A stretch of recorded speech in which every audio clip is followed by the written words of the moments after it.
Timnas Indonesia sekarang ini dalam ranking FIFA memang sudah meninggalkan jauh ranking FIFA Malaysia.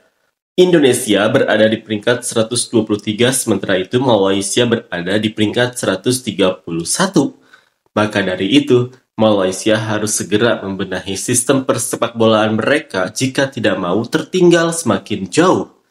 Salah satu yang disarankan oleh media Malaysia adalah dengan meniru langkah Barcelona. Seperti inilah komentar fans Malaysia.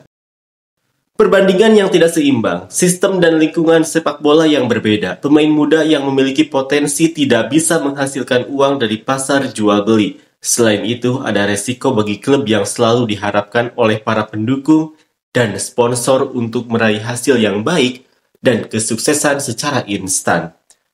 Liga Malaysia ini tidak terlalu didukung oleh para penggemar, karena itu yang datang ke stadion hanya sedikit, hanya bisa berharap pada laga semifinal dan final.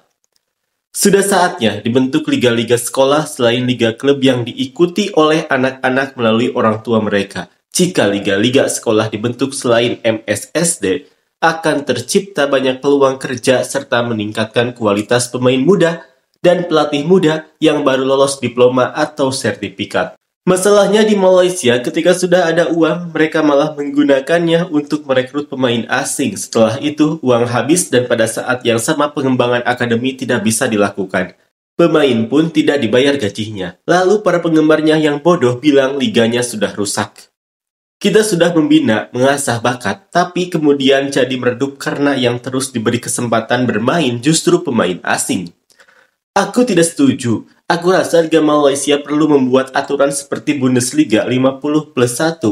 Klub milik supporter dengan lebih dari 51% saham mayoritas dimiliki oleh fans. Fans berhak membuat keputusan-keputusan sendiri. Tidak setuju, klub-klub Malaysia harus memastikan memiliki dana yang sehat untuk bermain sepak bola. Kalau tidak ada dana, jangan mimpi bisa bermain bola. Semua hal dalam sepak bola butuh uang. Suruh pemain jaga pola makan dulu. Lalu harus bisa tahan saat tidak menerima gaji. Saat latihan harus mengikuti apa yang diminta pelatih. Lebih banyak latihan. Tim-tim di Malaysia ini bahkan tidak punya lapangan latihan. Gaji pun tertunda-tunda. Lalu kalau kalah malah menyalahkan JDT. Yang katanya punya akademi terbaik pun tidak berani menggunakan pemain muda di tim kedua. Akademi JDT di Malaysia sudah seperti La Masia di Spanyol, pencari bakat mereka hebat dan ada di seluruh penjuru negeri. Begitu ada anak muda yang menonjol, mereka langsung ambil. Anak yang mendapat tawaran sudah pasti akan ikut seleksi, karena fasilitas di Akademi JDT sangat lengkap. Daerah lain mau mengikuti pun sudah tertinggal terlalu jauh, terpaksa hanya mengandalkan SSN dan sekolah proyek saja. Pengembangan akar rumput di Malaysia sebenarnya sudah dimulai setidaknya 1 dekade lalu. Seharusnya sekarang jumlah pemain sudah banyak, tinggal dipilih saja.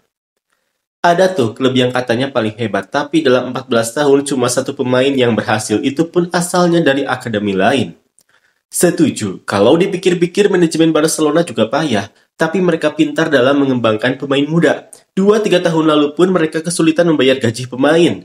Jadi suka tidak suka, harus memakai pemain yang ada. Manajer yang bagus juga berperan besar. Bayar gaji tim utama saja masih belum mampu, apalagi mau bikin akademi. Sekarang siapa yang salah? Masa iya akademi tidak ada? Salah JDT juga. Kirim anak-anak kita ke La Masia dari kecil. Nanti setelah belasan tahun panggil balik ke Malaysia. Begitu sudah bagus, tim itu beli dan simpan sampai kapanpun tidak maju. Sudah bisa diprediksi apa yang akan terjadi pada bakat baru. Asal ada yang menonjol pasti dibeli oleh tim itu. Buat capek saja bangun pemain muda. Akhirnya yang dicari juga pemain warisan dan naturalisasi.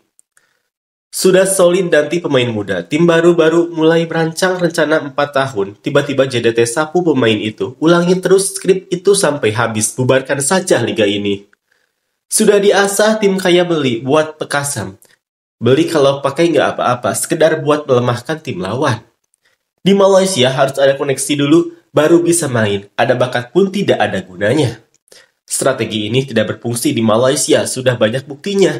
Talenta itu akan tetap berpindah juga, lebih baik sepak bola Malaysia ini bubar saja.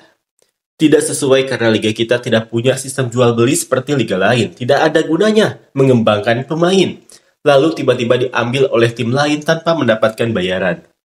Semua pakai uang itu saja jawabannya untuk mengembangkan pemain muda. Tapi sejauh mana pengetahuan pelatih dalam mengembangkan pemain?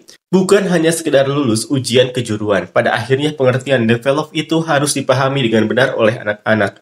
Dengan bantuan pelatih level sekolah dan daerah di Malaysia. Kalau ambil pelatih dari Korea, ceritanya bisa berbeda. Musim ini saja Barcelona dapat 2 piala dan punya kesempatan untuk quadruple. Musim pertama Flick memang luar biasa, hanya pakai pemain muda, yang lainnya hanya menambah pemain berpengalaman yang sudah ada. Memang hebat pelatih asal Jerman ini. Lucu kalau mau disamakan negara yang sepak bolanya masih level amatir dengan level kelas dunia seperti Barcelona. Orang Malaysia kalau ngobrol kayak pemain Malaysia itu level world class dalam sepak bola. Padahal kalau nggak world class, orang Malaysia sendiri nggak peduli. Sepak bola di Malaysia itu nggak jadi budaya. Level semi-pro saja yang cocok di Malaysia, siang kerja, malah main bola, itu saja levelnya. Hal yang sudah sering diomongin. Tapi kebanyakan fans malah lebih suka lihat klub beli pemain impor yang entah dari mana daripada melihat pemain muda yang bisa meledak. Takut banget sama JDT. Padahal kalau setiap klub melahirkan 2 pemain berbakat, apakah JDT bisa bayar semua pemain? Banyak kok pemain muda berbakat dulu yang menolak JDT demi kesempatan bermain.